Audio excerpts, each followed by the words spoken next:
A gente começa o programa falando sobre consciência, sobre autoconhecimento, sobre saber o que se está fazendo e definir se uma ação, por exemplo, pode ser feita ou não deve ser feita. Quem conversa com a gente sobre esse assunto é o psicanalista Jonatas Liatti. Tudo bem, Liatti? Tudo bem, Elaine.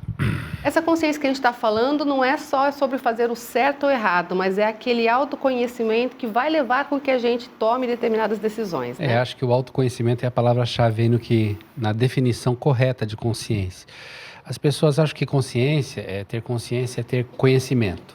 Se eu sei o que eu tenho que fazer, então eu tenho consciência. Mas acontece que tem a questão de ter uma boa e uma má consciência. Porque você pode fazer uma coisa correta, mas ficar com a consciência pesada, vamos dizer assim. Então, consciência é alguma coisa um pouco mais abrangente do que ter simplesmente um conhecimento sobre algo. Assim como, por exemplo, ser sábio não é ter conhecimento, né? Você pode ter muito conhecimento e não ter sabedoria de aplicar esse conhecimento. Da mesma forma, consciência. A consciência está mais perto da sabedoria no que diz respeito às nossas ações, pensamentos, percepções, né? O nosso mundo lógico, ele nos engana facilmente. E é aqui nesse mundo lógico, no mundo da consciência, no mundo consciente, é que a gente toma as decisões. E para essa tomada de decisões é importante a gente estar muito com a gente, né? Porque a gente fala que até a própria intuição às vezes nos diz algumas coisas, mas muitas vezes a gente rejeita, ou porque a gente não está aberto para ouvir isso, né? Ou porque de alguma forma a gente fala, imagina que é isso, não acredita, né? A intuição tem valor muito grande. Aliás, eu acho que a gente precisa apelar um pouco mais para esses ideais intuitivos que todo ser humano tem. No mundo muito lógico, muito de conhecimento, muito racional, a gente acaba ficando muito refém de, por exemplo, estatísticas. A gente acaba indo pelo que a maioria diz. Então, a gente está vivendo um tempo assim, em que as pesquisas é que determinam muito mais o gosto do que propriamente representam um reflexo da sociedade. Uma vez eu vi uma entrevista com um autor de novelas e alguém perguntou para ele o que é a novela. Ele disse, a novela é uma representação da sociedade. Pode ter sido até os anos 80, mas é bem provável que a partir de então as novelas representam um fator influente sobre a sociedade. Então, muitas vezes é mais uma engenharia social do que propriamente um reflexo. Da mesma forma, a lógica. Se eu levar minha vida somente na lógica, somente no 2 mais 2 e etc, e tirar as provas dos 9, lembra disso? E tirar as provas e tudo mais, então aí eu posso virar muito mecânico e não ser sensitivo às realidades que estão ao meu redor. Então a intuição, acho que você falou muito bem, a intuição vale muito para isso também, só que a gente também não pode ser só intuitivo. Exatamente. Ser só uma pessoa assim, eu estou achando que não vai dar certo, não vou fazer. Então, essa questão da intuição, ela tem que ser um ponto de equilíbrio, porque ter consciência e fazer as coisas corretamente depende também da intuição. Até porque quem se conhece, quem ouve a intuição, acaba muitas vezes levando a vida de uma forma melhor, né? E não compra muita coisa que vem de fora e nem se coloca como escravo daquilo que a sociedade ou determinado grupo prega, né? Nesse caso, vale a pena uma comparação entre uma pessoa que tem uma fé espiritualizada, independente da sua religião, e uma pessoa que se diz ateia ou que não acredita em nada do sobrenatural.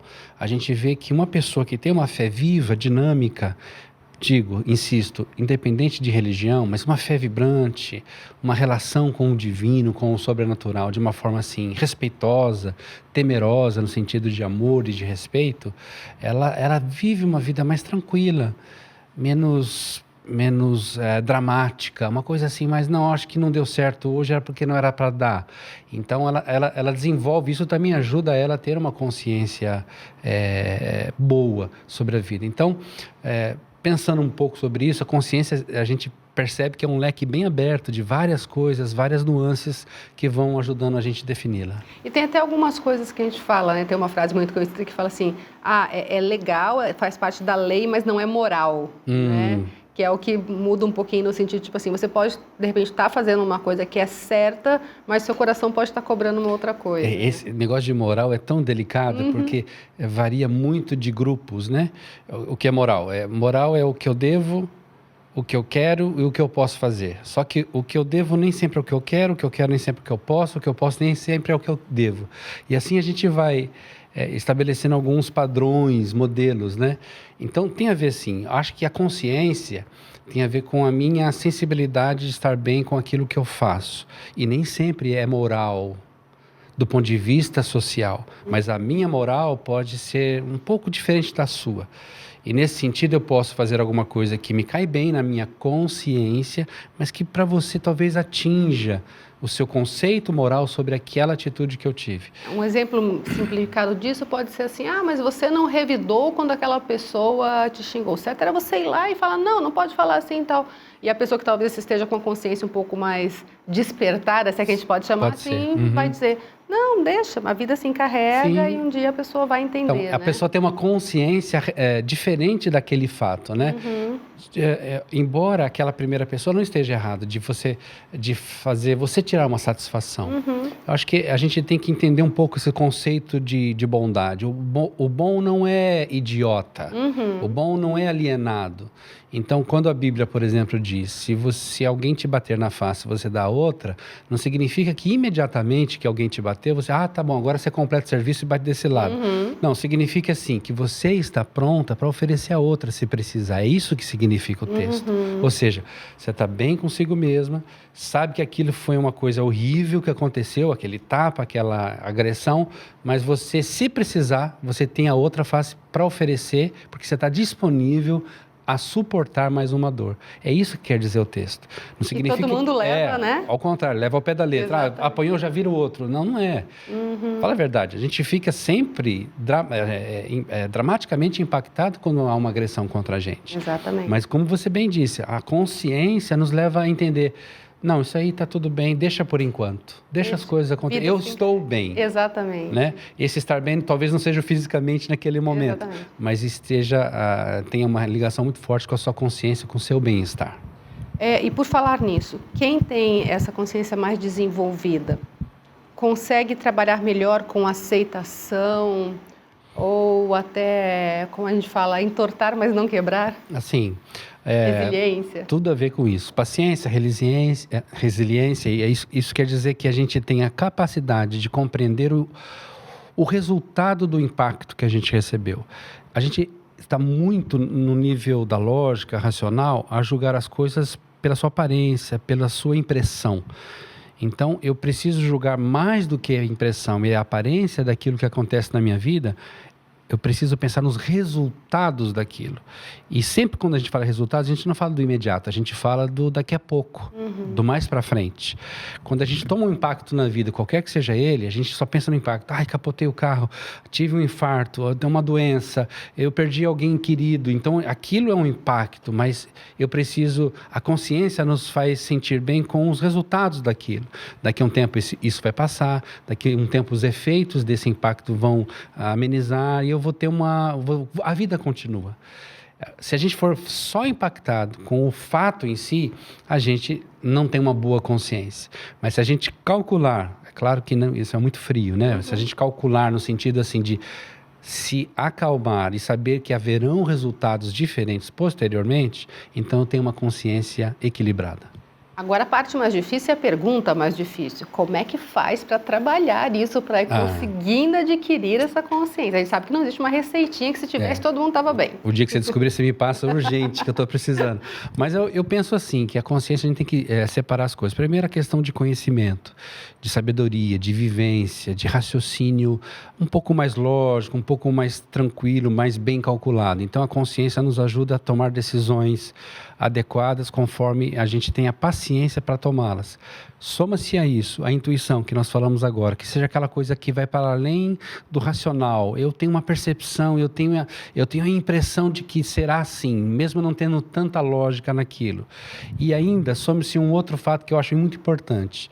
Aí é muito mais na minha área de atendimento terapêutico, porque quando a gente fala de consciência, a gente também precisa entender que existe o inconsciente. A inconsciência, que é um lugar, um ambiente específico onde são depositadas todas as nossas memórias, as nossas ações, mazelas, alegrias, sucessos, fracassos, tudo está ali. E muito disso influencia no nosso dia de hoje. Então, imagine que a sua vida é um rio e lá atrás, começou lá a sua vida quando você nasceu, aquela fontezinha, aquela bica, se transformou num córrego, depois num riacho, depois num rio, foi crescendo, a sua vida passa aqui hoje. Então, algumas coisas que aconteceram lá atrás talvez tenham influência hoje. Por exemplo, no rio, se um barranco cai a 3 quilômetros atrás, perto da fonte, logo a água suja chegará aqui. Ou se você, por um mecanismo de defesa, se defendeu de alguma situação traumática lá atrás, você criou uma barreira e reduziu o volume de água que está chegando aqui hoje. Só que hoje você olha, meu Deus, o que está acontecendo aqui? Né? Então, essa questão do inconsciente também é muito importante. Acho que esses 3 aspectos, a relação com o racional, tranquilo, sem ansiedades, a relação desse racional mais um intuitivo, aquela coisa mais interior, mais subjetiva, e também o inconsciente, aquilo que lá atrás nos forjou e nos formou. E aí quem consegue se conhecer, ou quem busca se conhecer cada vez mais, vai tendo mais ferramentas para lidar com tudo isso. A cada dia. Né? Porque na medida em que você consegue resolver coisas inconscientes do passado, na medida em que você começa a aprender a lidar com esses impactos fortes do presente, na medida em que você consegue trazer o equilíbrio entre a sua vida intuitiva, de fé, de subjetividade, mais as coisas racionais que você está enfrentando, esse equilíbrio, essa zona de equilíbrio ajuda a ter uma ótima consciência. Legal, muito obrigada, Valeu. Pela participação. Tá dada a dica aí para você.